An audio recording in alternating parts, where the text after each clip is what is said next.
Hi friends, நம்ம இன்றைக்கி tea கடையில் வாங்குற மாதிரி பருப்பு வடை செய்யலாம். வாங்க வீடியோக்குள்ளே போகலாம்.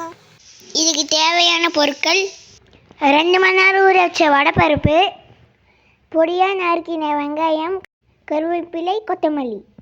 அரைக்க தேவையான பொருட்கள்: பூண்டு, வரமிளகா, கொஞ்சம் சோம்பு. ஒரு மிக்ஸி ஜார் எடுத்துக்கோங்க. அதில் நம்ம எடுத்து வச்சுருந்த சோம்பு, பூண்டு, வரமிளகா, கொஞ்சம் கருவேப்பிலை, அதுக்கப்புறம் ஊற வச்ச வடைப்பருப்பு எல்லாத்தையும் ஆட் பண்ணி லைட்டாக கொரன்னு அரைச்சிக்கோங்க. இந்த மாதிரி அரைச்சிக்கிட்டால் போதும், ரொம்ப நைஸ் அரைக்க வேண்டாம்.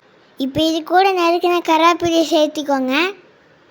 இதுக்கடுத்து நம்ம நறுக்கி வச்ச வெங்காயம், கொத்தமல்லி தழை எல்லாத்தையும் சேர்த்திக்கோங்க. இதுக்கு தேவையான அளவு உப்பு சேர்த்திக்கோங்க. எல்லாத்தையும் ஒன்றா சேர்த்து நல்லா கலக்கி விட்டுக்கோங்க. ஒரு வடைச்சட்டியில் எண்ணெய் ஹீட் பண்ணிக்கோங்க. இப்போ நம்ம ரெடி பண்ண வடைப்பருப்பு மிக்ஸை குட்டி குட்டி உருண்டையாக பிடிச்சி கையில் இப்படி தட்டிக்கோங்க. எண்ணெய் காஞ்சோடனே அதில் மொல்லமாக போட்டுருங்க. அடுப்பு ரொம்ப அதிகமாக மீடியமில் வச்சுக்கோங்க. அடுப்பு அதிகமாக வச்சிங்கன்னா வடை வெளிப்பக்கமாக கருகி போயிட உள்ளே வேகாமல் இருக்கும். ஸோ அடுப்பை மீடியம் ஃப்ளேமில் வச்சுக்கோங்க. இப்போ 2 பக்கமும் வடையை மொல்லமாக திருப்பி போட்டு சரியான கலர் வந்தோடனே எடுத்துக்கோங்க. இதுதான் வடையோட கரெக்டான பதம். இப்படி வந்ததுக்கப்புறம் எடுத்துருங்க.